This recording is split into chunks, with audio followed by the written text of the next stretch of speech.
Okay, so the second part does need the maximum time. This is where the actual consultation begins.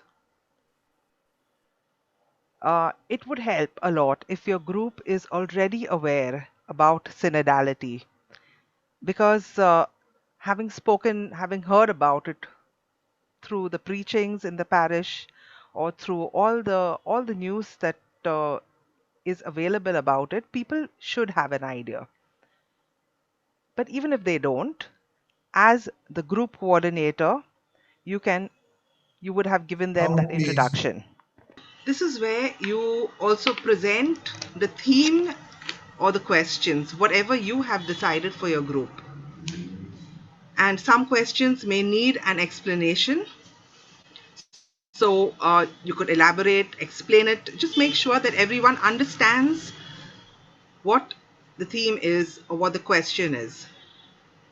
Having presented the question, you leave some room for silent reflection. Allow people to think about it and also encourage them to make their own personal notes.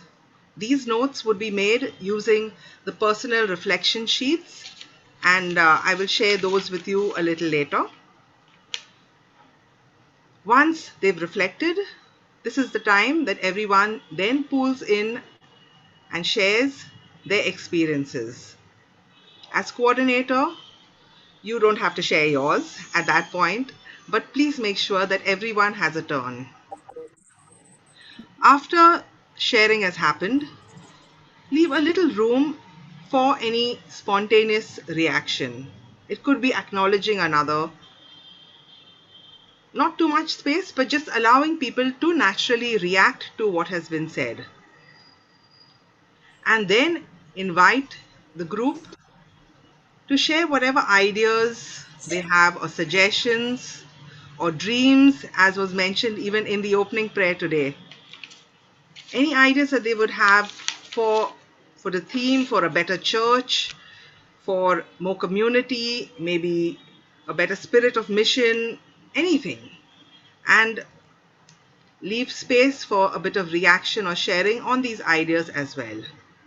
So while the group is sharing and you as coordinator are ensuring that that happens, your fellow coordinator would also be taking notes.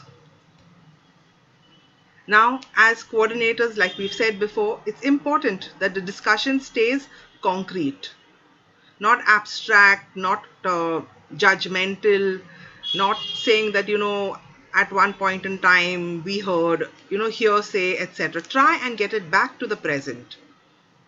Intervene only when you think it's necessary. If the group is coordinating well and people are all speaking and looking at each other, listening, it's fine. You are practically, say, invisible.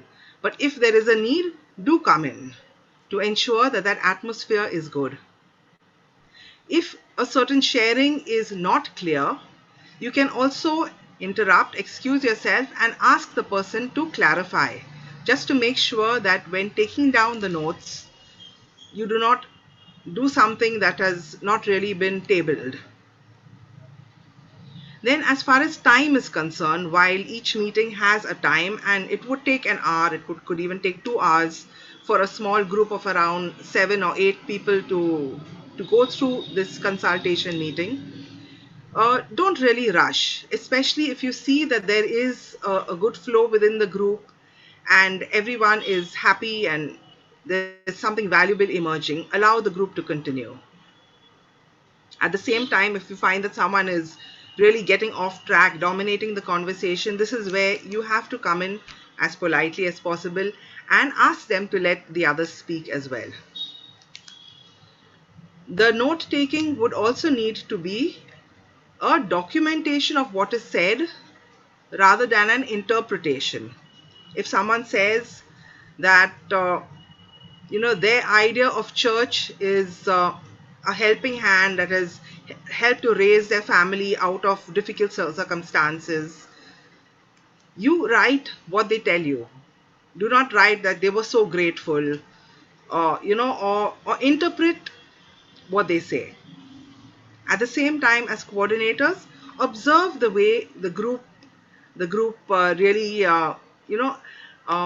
participates in this.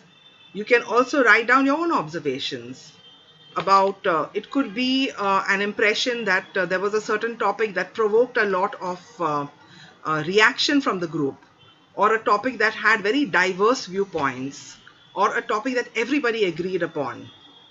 This is what you would put in as your own observation.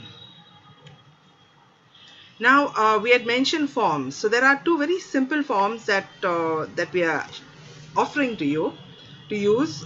If you can print them out, do, or you can simply take a blank paper and ask people to write. It contains two parts. One is the demographic detail. So I will just blow it up. This is the personal reflection form. This would be given at the start of the meeting, and when people are reflecting, that's when they can jot down their ideas. At the beginning are few factual details that are asked for.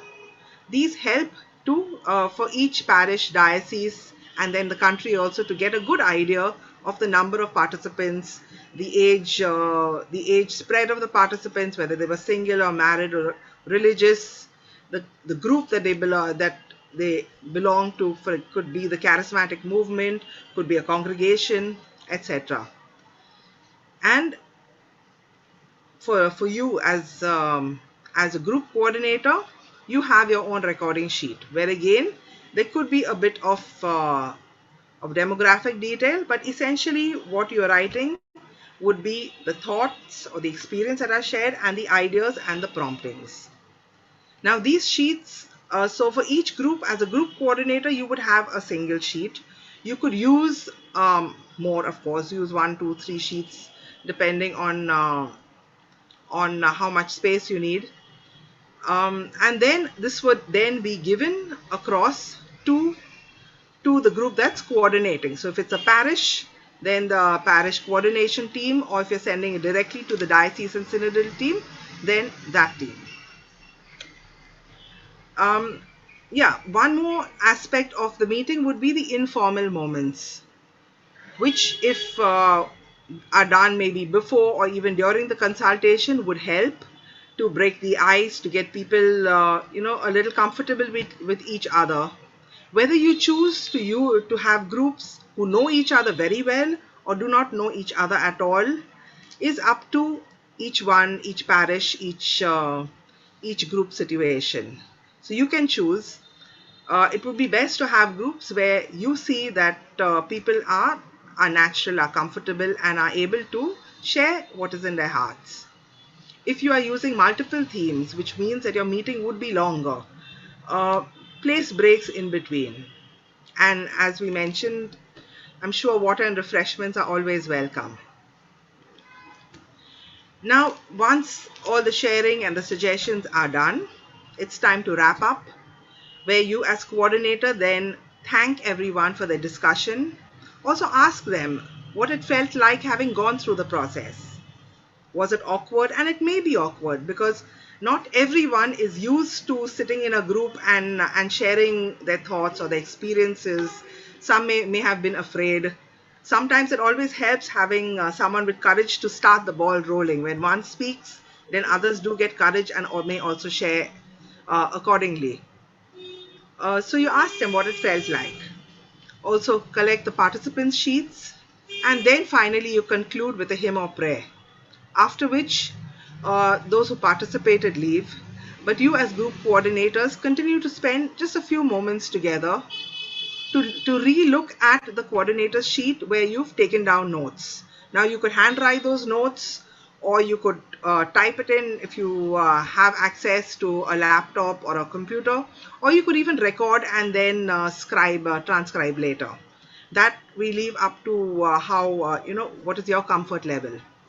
But as coordinators, once you go back and re-look at what is done, this is the time to maybe add something that could have been left out, something that the one taking notes may not have noticed, but the one coordinating has. And if the group has given you feedback about the group experience, the process, something that could be used in future by other groups, do pass it on. Pass it on to the team that's coordinating all these group processes, or to your other fellow group coordinators if you know them well enough to share, because it would help. And there are no standardized ways of going about. We've presented one way of looking at group consultations, which would work in multiplicity of situations, but you are definitely welcome to be creative and to look at what is special about your own diocese or parish and use the method that is best represented by that. Just as an end note, every sharing at this consultation is precious input, and it needs to be seen as the voice of the people of God. The group coordinator sheet would be referred to when preparing a summary of the consultations at the parish or group level. What are these summaries? These are a few lines that capture the essence of what has been shared, maybe things that people felt strongly about having walked together, the church having accompanied them, or suggestions, something that comes out from the various groups. And it would also serve as a reflection and action by the concerned parish or group. So it's not just getting together, doing this and passing on sheets. It's something that the parish can look at quite seriously, being the voice of the people of God, understanding how as a parish or a group, a congregation, a diocese, how they can therefore respond to that voice. And then of course inputs go to the diocesan level, where most of you are diocesan contact persons and part of the diocesan synodal team. You would use those inputs to prepare your own summary to get an idea of the voice at the diocesan level.